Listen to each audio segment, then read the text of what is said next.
사실 조경매 위경에 각기 팔처이라고 불려지는 경혈들이 다수 포함되어 있었다고 했죠. 옛날 시대에 무릎을 비롯한 다리 질환에서 대표적으로 활용되었던 각기 팔처혈이 조경매 위경에 많이 분포한다는 측면에서 그러한 이유는 무엇일까 생각해 보면 바로 무릎에 관련된 구조적 특징을 고려해 봐야 될 것 같아요. 한편 무릎 주변에는 관절로 이루어진 이 공간에 정맥과 동맥으로 구성되어 있진 혈관의 얼개가 이렇게 그림에 보이듯이 그려져 있죠. 참고로 보면 이러한 구조 안에서 지금 표시해 보면 독비혈, 그 다음에 경의 계열인 내스란혈, 그 다음에 양구혈, 경의 계열인 합정혈, 또 여러분이 나중에 배우겠지만 혈해혈들, 그 다음에 조경미 위경에 있는 족삼리, 다음 학기에 배울 족태인 비경의 음능천, 그 다음에 또 족걸음 강경에 가면 배우게 될 곡천, 이러한 경혈들이 공교롭게도 이러한 혈관의 얼개 공간 안에 유사한 패턴으로 배열되어 있다는 점을 생각해 볼 수가 있어요. 이러한 점을 고려하면 무릎을 비롯한 다리 질환의 치료 대상, 자침이나 뜸 치료의 치료 대상이 그 치료 목적에 있어서 이런 혈관을 통한 혈액 순환, 그리고 혈액 순환을 통한 대사의 촉진들을 통해서 결국은 무릎 관절 질환을 증상을 완화하고 치료하고자 했었던 의미는 아닌가 생각해 볼 수 있겠죠. 이러한 점을 고려할 때 무릎 주변에 있는 신경계뿐만 아니라 혈관계를 염두에 두는 것은 해당 부위의 경혈들을 인식하는 데 치료하고 활용하는 데 많은 도움이 됩니다.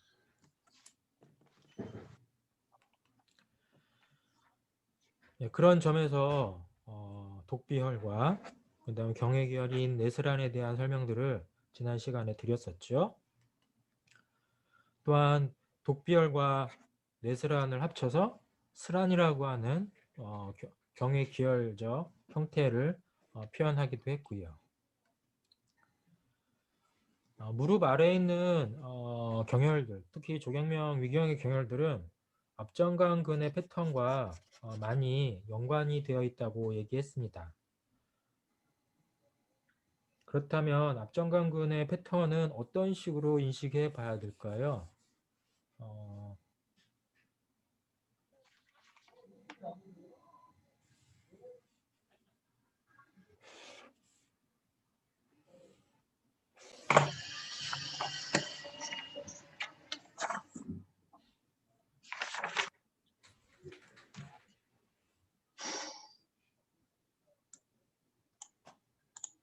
일부 학생이 지금 음소거가 안 되어 있는 것 같은데 자신의 마이크 음소거를 해주기 바래요.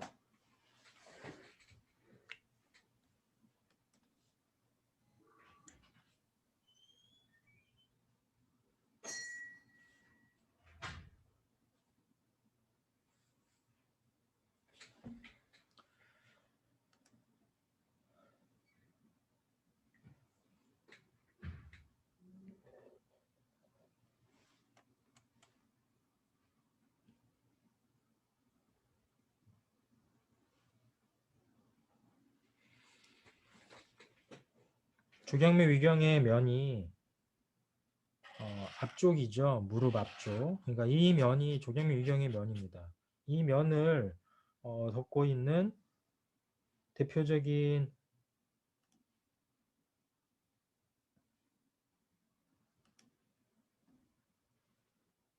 근육은 여기서 보듯 앞정강근에 해당하는 거죠. 앞정강근을 염두에 두고 조경미경이 형성되어 있는데, 근데 앞정강근 안쪽에 방금 설명드리려고 했던 이 혈관들이 분포하고 있어요. 크게 보면 앞정강 동맥,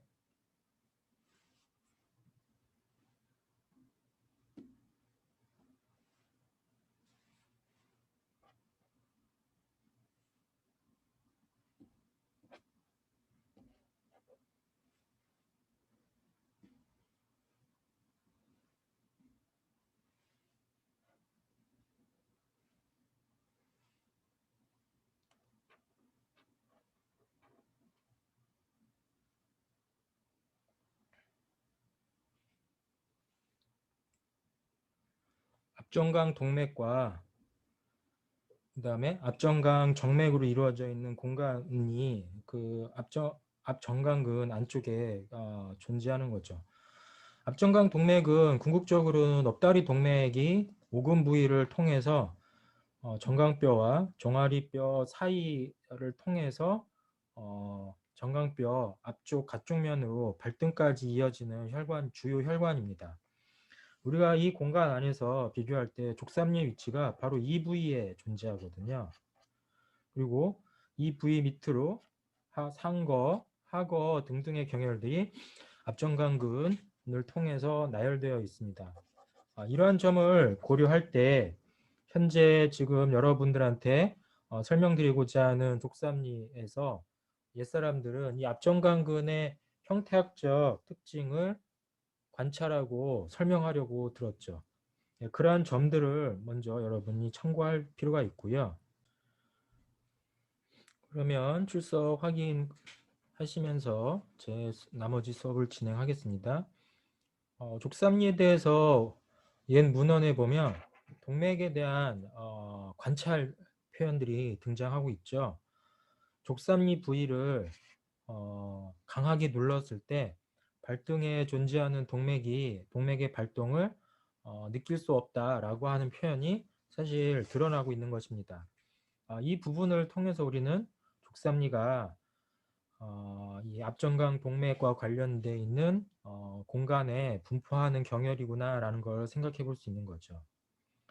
족삼리는 개요나 주치병증에서 이미 설명드렸는데 추가로 설명드리고자 하는 것은 조경미 위경의 시동병 증상이 신지병증이라고 이야기 드렸죠. 결국 정신과적인 질환을 조경미 위경의 시동병으로 설명하고 있잖아요. 족삼리는 그러한 신지질환을 치료하는 경혈이기도 합니다. 특히나 대뇌를 중심으로 하는 다양한 중추신경계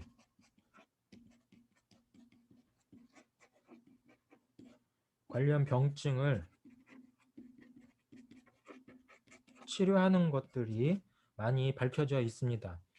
이러한 측면에서 이 슬라이드에 나와 있는 허로는 만성 소모성 질환을 말하는 것이고요.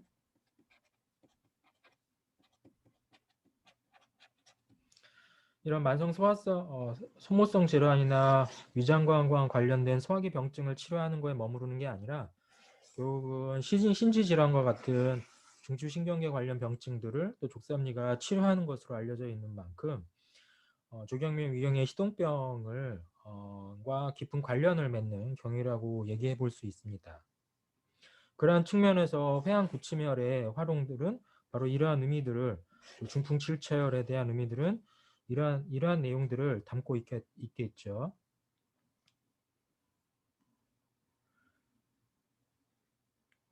족삼리의 취혈 방법에 대해서는 실습 시간에 다시 설명을 드리거나 아니면 실습 동영상을 통해서 여러분이 숙지해 주길 바라고요. 특히나 이 과정에서 취혈 자세가 무릎을 구부린 자세에서 발목을 들어 올린다라고 하는 표현이 있는데 무릎을 들어 올린 상태에서 발목을 들어 올리는 자세는 궁극적으로 앞정강근을 수축시켜서 그 융기된 형태를 통해 족삼리의 위치를 파악하고자 했었다라는 점에서 취혈 자세를 이해해 볼 수 있습니다. 이러한 측면들이 독립보감을 비롯한 옛 문헌에 잘 드러나고 있었던 거죠. 그래서 족삼리와 관련한 내용들을 보다 보면 맥동을 관찰하는 것들이 병행되어 있습니다. 이 또한 경혈학 실습 시간에 여러분이 확인해 보길 바라겠습니다.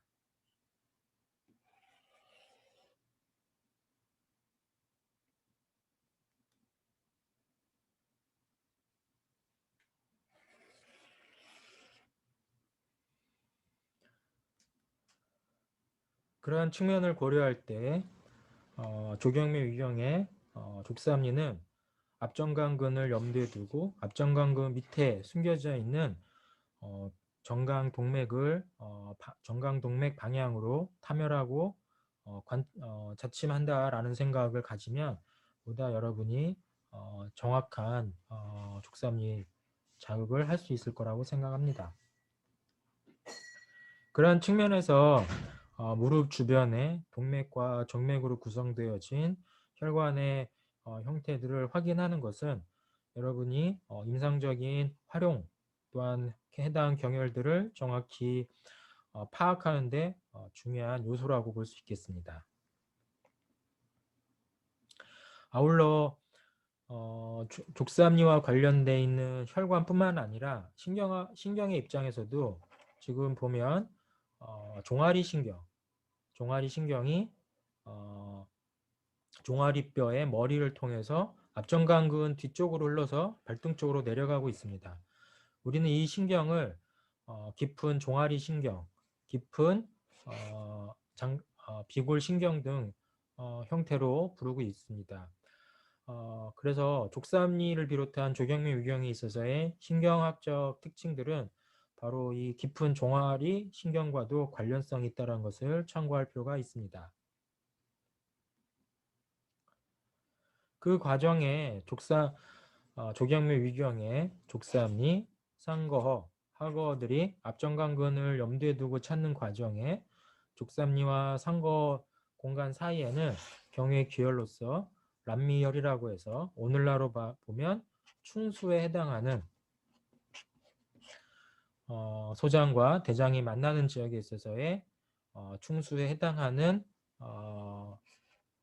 해부학적 구조의 염증 또는 병변이 관찰되는 반응점이 존재하는데 이를 경혈기혈에서는 람미혈이라고 부르고 있는 것이죠.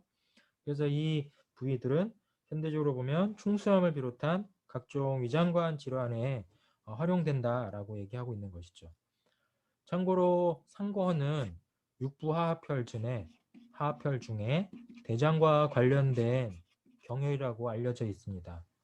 족삼리는 위와 관련된 경혈이라고 알려져 있습니다. 그러한 측면에서 람미를 포함한 이 상거와 족삼리 영역은 바로 위장관 영역의 병을 진단하고 치료하는 공간이 되는 거죠. 또한 하거 역시 소장과 관련된 진단과 치료의 영역으로 알려져 있는 거죠. 이렇게 포괄해 보면 위, 소장, 대장이라고 하는 한의학에 있어서의 육부 중에 가장 대표적인 세 가지 위, 대장, 소장이 바로 앞전강근을 염두에 둔 조경미 위경의 공간에서 진단하고 치료하게 된다라는 점에서 조경미 위경의 해당 경혈들이 소화 위장관 질환을 치료하는 주요 목적으로 활용되는구나 라고 여러분이 숙지할 수 있습니다.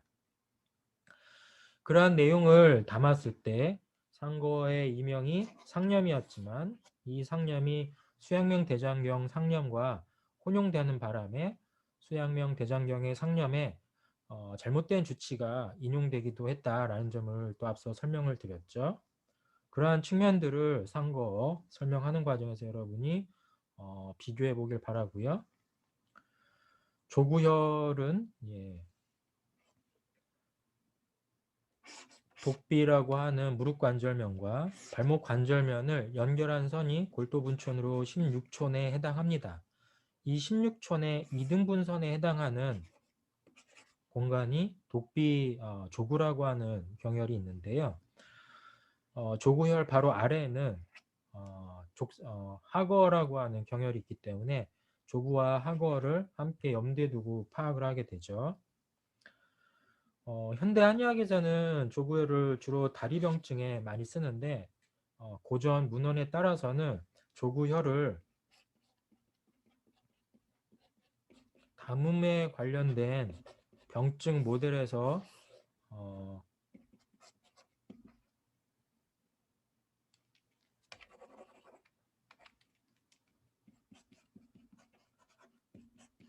거담의 작용으로서 활용되기도 했습니다. 여러분, 담음이 무엇인가요? 담음은 진액의 병리적 산물을 말하는 것이죠. 우리가 진액이라 함은 결국은 우리 몸의 물질적 기본 구조 중에 생리적 기능을 하는 액체성 물질들을 진액이라고 얘기하죠. 우리 몸에 액체라고 할 때 액체의 또 다른 형태는 혈액으로 구성이 되어 있죠. 그렇지만 혈액은 그 형태가 혈관 내에 존재하고 붉은색을 띈다라고 해서 우리가 특정화시킬 수 있는 거죠. 이런 측면에서 봤을 때 혈액을 제외한 인체 내 수용성 물질들을 포괄해서 진액의 범주에 집어넣고 있죠. 이러한 진액들이 병리적 과정 속을 통해서 담음이라고 하는 형태로 우리 몸에 존재하게 되고, 이것이 정상적인 생리작용이나 또는 인체 조직이나 기관의 활동을 많은 병리적 영향을 끼친다고 해서 우리가 질병의 원인으로 해석을 하고 있습니다. 그래서 한약 문헌에 따라서는 담음을 가장 큰 내인에 속하는 질병의 원인으로 해석하기도 하죠. 이러한 측면을 고려할 때 조구혈을 비롯한 조경미 위경의 경혈들은 이 담음을 치료하는 특징들을 염두에 두고 해석되기도 해요. 족삼리도 앞서서 설명드린 것처럼 그러한 측면에서 담음을 조절하는 경혈로 활용되기도 한다는 거죠. 조구는 바로 그러한 목적인데, 특히나 담음이 우리 몸의 곳곳을 이제 경락이나 경락을 기반으로 하는 개념 속에서 운행하는 것들이 막힐 때 그 원인을 담음에 의한 원인, 아니면 혈액이 어혈을 만들어서 막는 형태 등으로 설명하고 있죠. 그래서 결국은 어혈을 치료하는 목적으로 치료 방향을 설정할 건지, 아니면 담음을 거담하는 방식으로 치료 방향을 설정할 건지에 따라서 한약이든 친치료들의 형태들이 구성이 되어 있는데요. 이러한 특징을 고려할 때 조경미 위경의 경혈들은 바로 담음에 관련된 치료 목적을 가지고 있는 것이죠.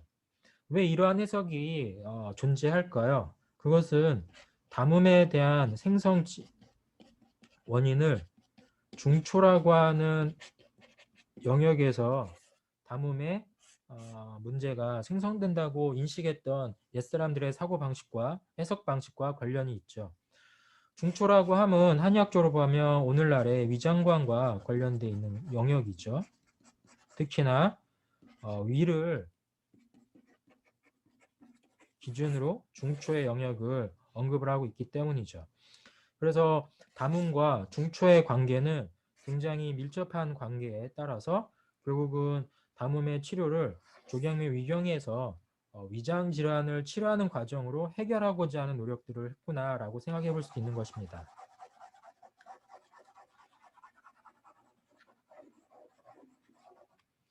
이러한 측면에서 조구열은 인체의 담음으로 만들어진 동통 질환을 치료한다. 그래서 다리 질환뿐만 아니라 담음으로 야기되어 있는 인체의 동통성 질환,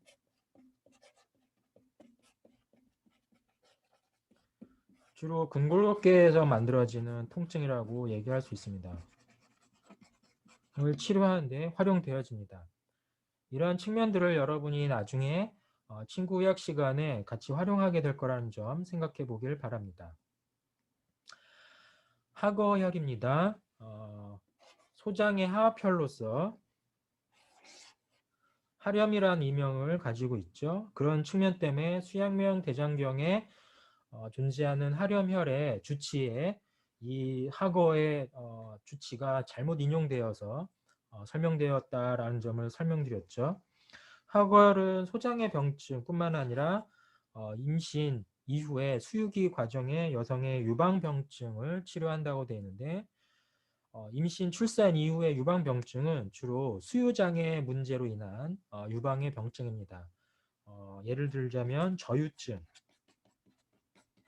무유증 등 유즙이 제대로 배출되지 않는 으로 인해서 옛날 표현으로는 전몬살이라고 하는 표현의 여성 질환들을 치료하는 데 활용되었다라는 점이죠.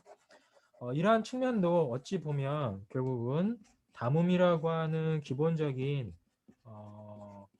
병리적 산물이 우리 몸에 울체됨으로 인해서 생겨나는 어떠한 진액의 병리적 상황들을 해결하는 노력과 연결해 볼 수 있지 않을까 생각해 볼 수도 있을 것입니다.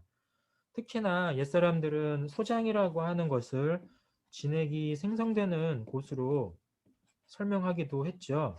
아마 여러분이 의학인문을 비롯한 한약 고전에서 또는 한약 생리학, 한방 생리학 등에서 언급될 때 소장이라고 하는 것이 인체의 진액을 생성하는 공간이고, 또한 진액과 그 소변을 구별하고 배출시키는 작용을 한다라고 하는 한약적 사유를 하고 있었다는 것을 배웠을 것입니다. 그러한 점을 고려할 때 마찬가지로 하고도 담음이라고 하는 병리적 산물들을 해결하는 하나의 경혈로서 활용되었다라고 생각하면서 여기 있는 내용들을 찾아보기를 바랍니다. 이 과정에서 다시 한번 설명해 보면 풍룡이 왜 현대 한의학에서 담증을 치료하는 대표적 경혈로 표상되었는지도 인식해 볼 수 있겠죠. 풍룡은 또한 조경명 위경의 락맥에 해당하는 영역으로서 락혈에 해당하죠. 조경명 위경의 락맥의 병우를 보면 여기서도 마찬가지로 신지와 관련된 정신적 문제들이 드러나고 있습니다. 그러한 측면에서 풍룡에 대한 락맥 병우들을 소개했었죠. 앞선 시간에. 여기에서 말하는 신지의 병증의 원인도 결국은 담음이 그 근본 원인이라고 생각해 볼 수 있을 것이에요. 옛사람들 사유 중에 우리 심장을 설명하는 과정에 심장에 9개의 구멍이 있다라는 표현들을 혹시 들어봤나요? 실제로 심장에 9개의 구멍이 있는 건 아닙니다. 물론 더 많은 구멍이 있을 수도 있죠. 다양한 혈관들이 심장을 들고 나가고 또 심장 자체를 영양 공급하는 과정에서 그러한 혈관들의 형태들을 구멍으로 인식한다면 9개 이상이 될 수도 있는데, 한의학에서 아마 이 9이라고 하는 숫자를 설명하게 된 이유 중에 하나는 바로 인체의 정신 사유의 활동들을 9라는 숫자를 통해서 상징화했다고 볼 수 있겠습니다. 그래서 이 문헌에 따라 설명을 해보면 심장의 구멍이 한 개씩 막혀감에 따라서 신지의 작용이 점점 약해지거나 질병 상태에 이르게 되고, 그 심장의 모든 구멍이 막혔을 때 정신 기능을 비롯한 생명 활동이 멈춘다라는 한의학적 심장사를 언급을 하고 있었죠. 이러한 측면에서 심장의 구멍은 하나의 심장의 정신 사유의 형식을 표현하는 상징적 메타포라고 얘기할 수 있어요. 그러면 이 심장의 구멍을 막는 물질은 무엇일까요? 그것이 바로 담음의 병리적 문제입니다. 물론 어혈도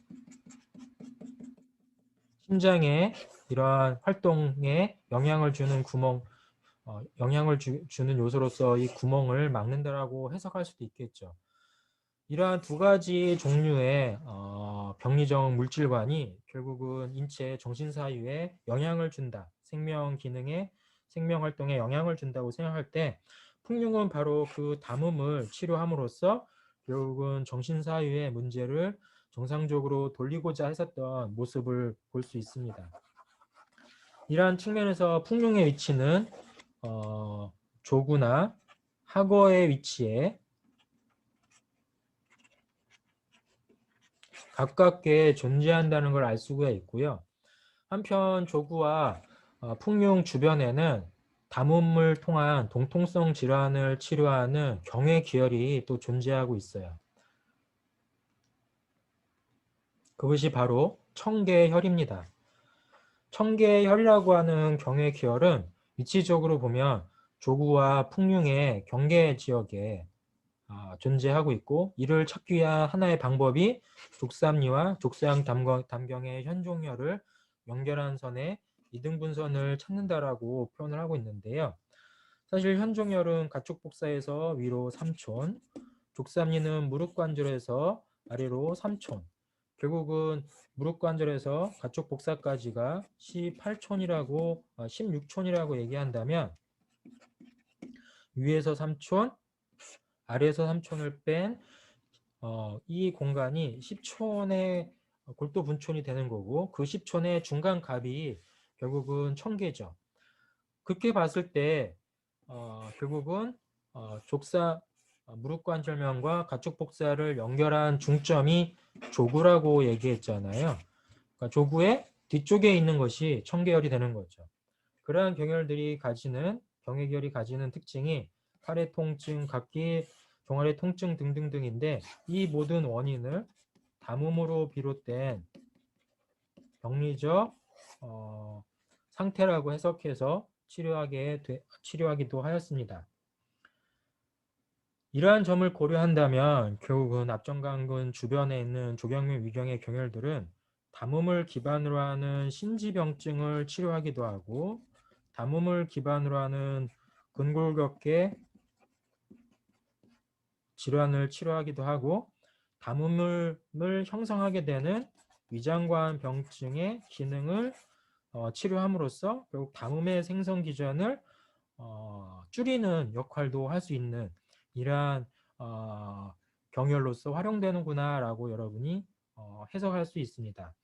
이러한 내용을 토대로 수업 자료에 쓰여 있는 주치의 범위나 또 경혈이 가지는 해부학적 구조들을 참고해서 자기의 대상에 따라서 어떤 식으로 신지병증, 근골격 통증 질환, 위장관 질환을 통한 조정을 통한 담음의 조절 등이 가능했을까 한번 여러분이 호기심을 가지고 공부해 보길 바랍니다. 다음으로는 발등 쪽으로 내려오기 위해서 발목 주변의 경혈들을 소개할 것인데요. 우리가 발목 구조를 먼저 이해하는 데 필요한 거는 골도분촌의 기준이 발목 관절면이죠. 근데 발목 관절을 단순히 골도분촌의 기준으로 쓰는 게 아니라 발목 관절을 구성하는 면에 하나가 안쪽 복사와 또 하나가 가쪽 복사가 있습니다. 안쪽 복사는 정강뼈의 아래쪽 발목 관절면을 이루는 쪽에서의 정강뼈의 돌기 부위에 해당하고 가쪽 복사는 피뷸라인 종아리뼈의 뼈가 발목 관절을 구성하는 과정에서 돌출되어 있는 종아리뼈의 이제 머리의 아래쪽 머리에 해당하는 부위가 되겠죠. 그런 측면에서 보면 발목 관절이라고 하는 것은 정강뼈의 안쪽 복사와 종아리뼈의 가쪽 복사가 발목을 이루는 목말뼈나 그 다음에 이러한 발목뼈들과 관절을 이루는 형태다라는 것을 알 수 있습니다. 근데 여기서 보면 여러분이 보더라도 가쪽 복사가 안쪽 복사보다 더 아래쪽으로 밀려 내려와 있죠. 그런 측면에서 안쪽 복사를 기준으로 하는 골도분촌이 무릎 관절까지 15촌이었다면 가쪽 복사를 기준으로 무릎 관절면까지는 16촌이라고 하는 표현이 왜 차이가 나는지를 이해할 수 있을 것입니다. 실질적으로 안쪽 복사가 가쪽 복사보다 약 1촌 정도 위로 존재하기 때문이죠. 이러한 측면을 고려해서 결국은 안쪽 복사를 기준으로 골도분촌하는 것과 가쪽 복사를 기준으로 골도분촌하는 법은 약간 다르다는 것을 숙지하기를 바랍니다. 한편 그와 함께 발목 관절 이룰 때 발목 관절면을 안정화시켜주는 근육층이 결국은 이러한 발등 쪽에 구성되어 있는 지지띠가 존재하죠. 이 지지띠는 두 개의 형태로 구성되어 있습니다. 하나는 위쪽에서 일자 형태로 널판 모양으로 되어 있고 또 하나 형태는 안쪽 복사로 이어지는 너림줄과 그 다음에 발바닥 뼈로 이루어지는 이런 너림줄로 이렇게 갈라지는 너림줄 두 가지가 구성되어 있죠. 이러한 형태 때문에 발목 주변의 너림줄에 의한 공간적 분포가 존재하는구나, 함몰점이 어떤 식으로 존재하는구나 라는 것을 여러분이 최표면에서 확인해 볼 필요가 있습니다. 해결은 바로 이러한 과정을 통해서 아래 평근 지시 D의 영역에 함몰 공간에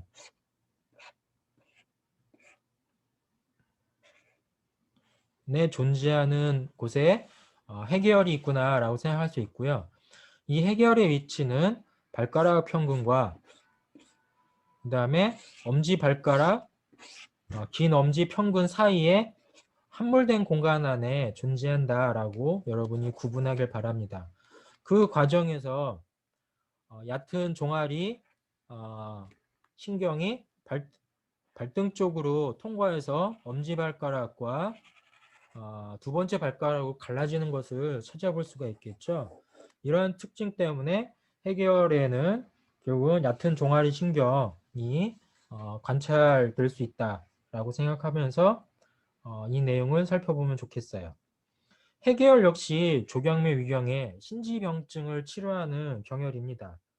여기에는 단순히 부위적으로 머리, 얼굴, 복부병증 치료한다 라고 써 있는데, 궁극적으로 이 병증 모델 안에는 신지와 관련되어 있는 정신질환을 치료하는 요소가 담겨져 있어요.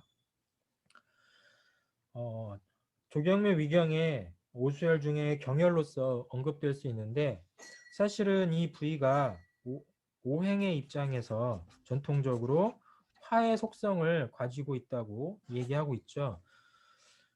제 슬라이드 자료에는 오수혈을 설명하는 과정에 오행의 속성에 해당하는 요소들을 표현하진 않았지만, 여러분 경혈학 총론의 수혈론의 내용에서 이미 오수혈과 오행의 속성의 관계를 학습했을 거라고 알고 있습니다.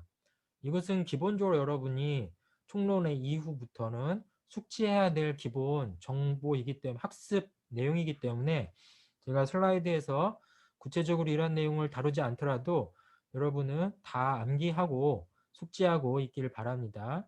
참고로 이번 시험 범위 안에서도 이와 같은 내용을 숙지하고 있는지를 평가하기 위한 지문들을 제시하고 있습니다. 해결에서 유독 오행의 속성에 해당하는 화라고 하는 속성을 언급하고자 하는 이유 중에 하나는, 전통적으로 해결의 자침이 인신의 수화 문제와 관련된 한혈의 형태를 변화시키는 데 영향을 준다고 많이들 설명되고 있어요. 결국은 해결의 자침에 의해서 한혈을 조절을 하고 그에 따라서 인체의 발열 또는 오한의 증상과 관련된 요소들을 조절하고 있는 것이죠. 여러분 기억하는지 모르겠지만 조경미경의 시동병의 전제 조건은 합질이라고 하는 간헐열 증상이 있었죠. 간헐열 증상 자체가 언급하는 것이 바로 이러한 의미들과 연관되어 있다고 볼 수 있어요. 그래서 여러분이 해결에 있어서는 어떤 식의 특징들이 조금 더 강조되는가 보면, 바로 얼굴과 머리 등에서 나타나는 열성 질환이나 한혈의 발열 문제들을 해결하는데 활용되기도 하는구나 라는 것을 전제로 이 경혈을 살펴보길 바랍니다. 다음으로 충량입니다. 충량은 이 경혈 자체의 다른 명칭은 회원인데, 여러분 충량과 관련된 이명이 앞선 시간에 한번 소개된 적이 있었죠. 조경미 위경에 속하는 머리 부위에 존재하는 경혈이었죠. 그러한 특징 때문에 충량이 머리나 얼굴 병증을 치료하는 요소가 실제로 그러할 수도 있지만, 또 다른 측면에서 보면 머리 부위에 존재하는 충량이라는 이명을 가진 경혈에 의한 질병의 특징과도 연관될 수 있다는 점 생각해 봐야 될 것입니다.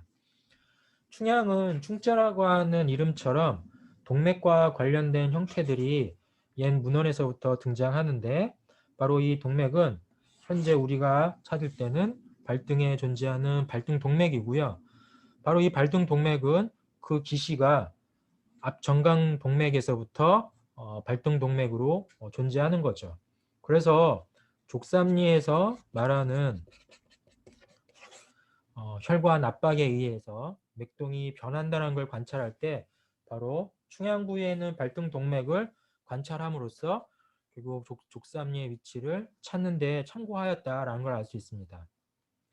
한편 충양의 위치는 옛 문헌에 따라서 동맥을 관찰하는데 이 충양의 위치의 동맥은 우리 인체의 위장과 관련된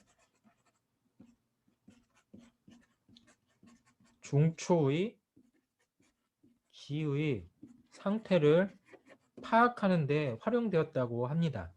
그래서 충양맥이 박동이 일상적으로 뛰면 위장의 기운의 상태가 정상적으로 작용한다라고 해석하기도 하고, 만약에 발등 동맥에 박동이 약하면 위장 기능의 기의 상태가 취약해서 위장 기능이 원활하지 않다라고 설명을 하였습니다. 사실은 한의학에 있어서 가장 중요한 치료 기술이 한약의 복용이죠. 결국 약물을 복용하는 유일한 수단은 위장관을 통한 소화 흡수에 의존합니다. 만약에 위장관이 소화 흡수 기능이 원활하지 않을 경우에 한약이 인체를 통해서 한약이 인체 내부로 흡수될 수가 없는 구조죠. 그래서 한약에서는 위장 기능의 상태가 질병을 치료하는 준거가 되기도 합니다.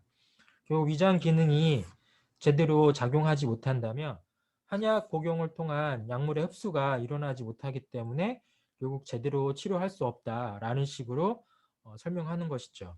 그래서 무엇보다도 소화 흡수를 촉진할 수 있거나 원활하게 할 수 있는 치료 기술을 전제로 하면서 한약 복용을 유도했다라는 점을 고려할 때 왜 충양맥을 위장관의 기의 상태를 살피고자 했었던지를 여러분이 이해해 볼 수 있을 것입니다. 이러한 측면에서 충양이 진단적 목적으로 위장관과 관련된 요소를 관찰하였다라고 볼 수 있는데, 아울러 충양맥 역시 주경미경의 시동병과 관련된 신지병증을 치료하는 목적으로도 활용되었습니다. 현대적으로는 주로 소화기 증상, 머리나 얼굴 등에서 나타나는 증상들을 치료하지만 치료한다고 표현되어 있지만 이 범위 안에는 정신과적인 문제를 해결하는 데도 활용되었다는 점 생각해 볼 수 있습니다.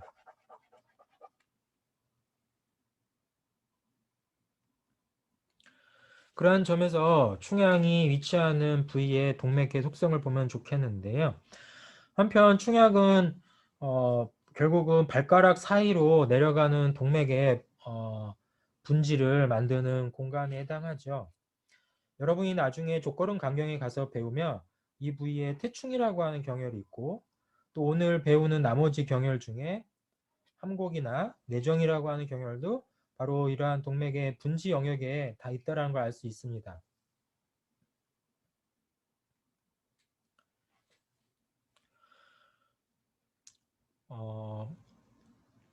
발등 쪽에 있어서 경외계열, 충양 다음에 경외계열을 하나 몇 개 소개 더 드릴 건데, 동시침법에서 언급되는 문금이라고 하는 경외기열은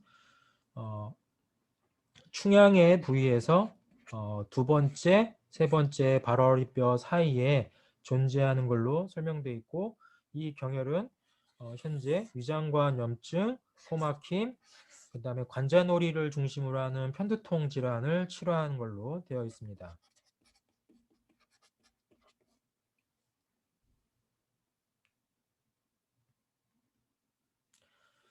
함곡혈은 지금 설명드린 문금혈과 문금이라는 동시기혈과 비슷한 공간 안에서 존재하는 조경미경의 경혈로서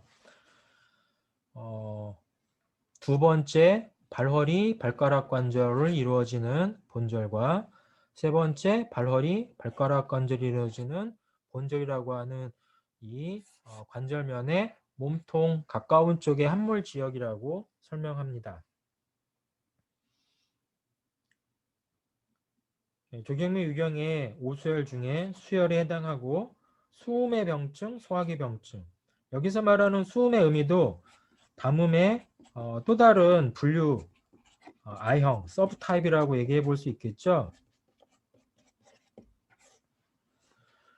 이렇듯 조경미 유경이 나타나는 경혈들이 기본적으로 우리 몸에 비정상적인 수행 물질 체계 병리적인 수행 물질들을 조절하고 또 정상화시키는데 활용되는 쪽으로 치료가 쓰여지고 있다는 점을 고려하면서 함공 역시 수음의 병증을 치료한다. 그래서 옛사람들이 관찰할 때 인체 담음에 의한 문제가 일어날 때 그 관찰이 얼굴에서 관찰하는데 결국 얼굴이 붓는 문제를 연관해서 해석하는 거죠. 여러분 쉽게 한번 일상생활에서 생각해 봅시다. 여러분이 야식을 먹고 난 뒤에 피로한 상태에서 저녁에 야식을 먹고 난 뒤에 아침에 눈이나 얼굴이 퉁퉁 붓는 일들을 어쩌다 한 번씩 아니면 자주 경험하게 되죠. 바로 그러한 얼굴이 붓는 원인이 저녁에 먹은 야식이지만 이 야식을 먹었다고 해서 무조건 얼굴이 붓는 것이 아니라 실질적으로 얼굴이 붓는 과정에 중간 단계에 위장관에서 제대로 소화 흡수가 되지 않고 배설되지 못하는 과정에서 결국은 얼굴에 영향을 준다라는 식, 이러한 관점이 결국 한의학적 사유가 되는 거죠. 그래서 음식물이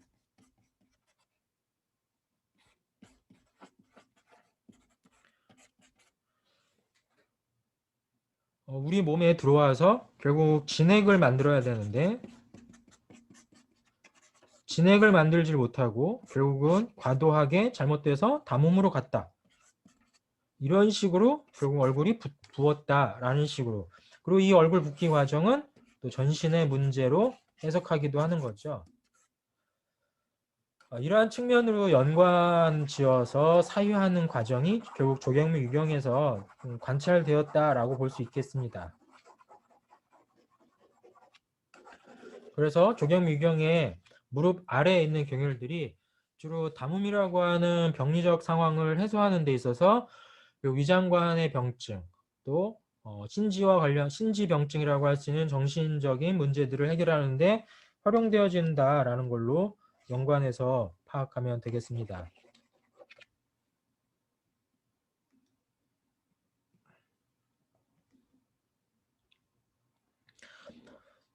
발등 쪽에 있는 또 다른 경의 기혈로서 방곡이라고 하는 경의 기혈인데 이것은 세 번째와 네 번째 발허리뼈 사이, 조금 전에 설명드렸던 문금혈의 바깥쪽에 존재하겠죠.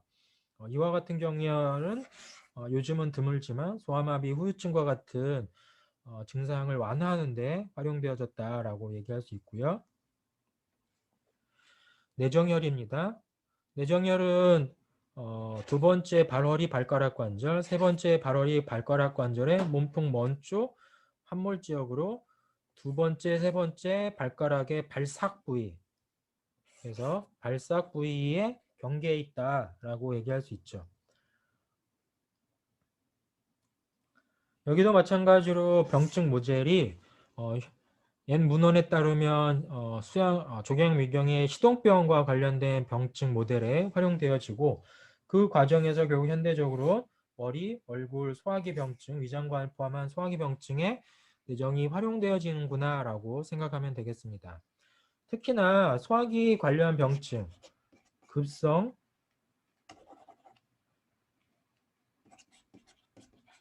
위장장애, 위통과 같은 질환에 쓰이는 데 활용되어집니다. 이 부위는 경의 기혈과도 관련해서 해석해 볼 수 있는데요. 발등 쪽이 아니라 발바닥 쪽으로 보면 두 번째 발가락의 이 마디에 해당하는 곳에 도금이라고 하는 경의 기혈이 있는데, 이 도금이라고 하는 경의 기혈은 구역, 구토, 식도, 위장관, 출혈 등등을 포함한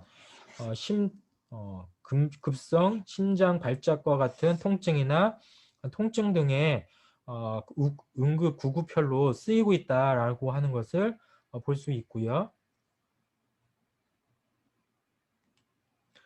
내정이라고 하는 경혈이 발등 쪽에 있었다면 발바닥 쪽에서 발싹 사이에 이내정이라고 하는 경혈이 있는데, 이 역시 식중독이라고 하는 급성 위장 장애를 포함한 뇌전증, 경련 발작 등 중추신경계와 관련된 응급 증상에 증상을 완화하는 데 쓰여졌다라는 점에서 내정만큼이나 많이 활용되어지는 경의 기혈입니다.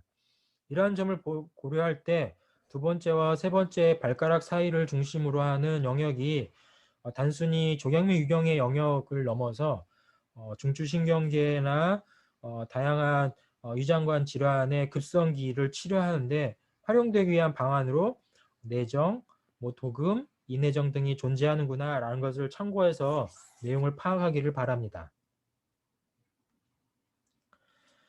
한편 발삭이라고 하는 것을 염두에 두고 발삭 주변에 있는 경의 기혈로서 팔풍혈을 한번 먼저 소개하겠는데요.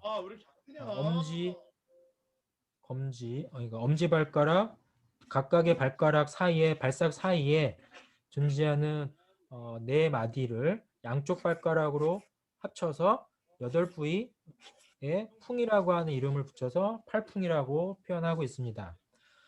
이 부위 역시 동시적으로 쓸 때는 주로 이 발목 부위에 중심으로 하는 혈관 장애, 또 이로 야기될 수 있는 전신 질환으로서의 자궁 질환, 또 발열 질환, 두통 등등에 활용되는 의미로서 쓰이고 있으니까 여러분이 참고하기 바라는데, 최근 한 10여 년 전에 한국 사회에 고군침법이라고 하는 침법이 많은 한의사들한테 호응을 받아서 활용되어진 적이 있습니다. 어떤 한 전통 친구사에 아호라고 할 수 있는 이름을 따서 고군침법이라고 이름을 붙였는데요. 이 고군침법은 기본적으로 팔풍혈과 팔사혈을 활용하는 침법입니다. 팔풍혈은 발가락 사이에 있는 이런 발삭 사이를 자극하는 거고요. 팔사혈은 손가락 사이에 있는 손삭 사이의 8마디를 자극하는 것입니다. 고군침법은 한마디로 말하면 발가락 사이와 손가락 사이에 있는 손삭, 발삭을 자극함으로써 인체 전신 질환을 이러한 방식으로 이러한 범위를 포함한 전신 질환을 치료하는 걸로 활용되어졌고요. 상당히 많은 호응을 받았다라는 점으로 알려져 왔습니다. 조경미경의 마지막으로 이제 소개해드릴 경혈이 여태혈입니다. 여태혈은 두 번째 발가락의 가쪽 뿌리각에 해당합니다. 마찬가지로 정신질환, 머리, 얼굴병증이라고 하는 조경미 유경의 무릎 아래 경혈들이 가지는 공통적인 주치 범위를 드러내고 있죠. 아울러 여기는 또 구체적으로 정신질환까지를 언급하고 있다는 점에서 조경미 유경의 시동병을 기반으로 하는 병증에 활용될 수 있다는 점 염두에 두면 될 것 같습니다. 물론 우리 몸에 있는 정혈들은 모두 기본적으로 정신질환에 활용될 수 있어요. 아마 소상혈에서도 소개한 적이 있고 또 상향에서도 소개한 것처럼 경혈에 따라서 정혈들은 대부분 급성기에 나타나는 정신질환들을 완화하는 데 활용되었다는 점에서 여태혈이 조경미 유형의 시동병의 목적으로만 쓰인 것이 아니라 손가락, 발가락 끝의 영역들은 주로 급성기에 있어서의 정신이나 의식과 관련된 질환들을 치료하는 데 쓰여졌다라는 측면으로 또 해석할 수 있겠습니다. 그러한 과정에서 발가락 끝에 있는 경의 기혈로서 기단혈, 손가락 끝에서는 시광혈이라는 표현들이 있었다면 여기선 기단혈이라고 표현하고도 있죠.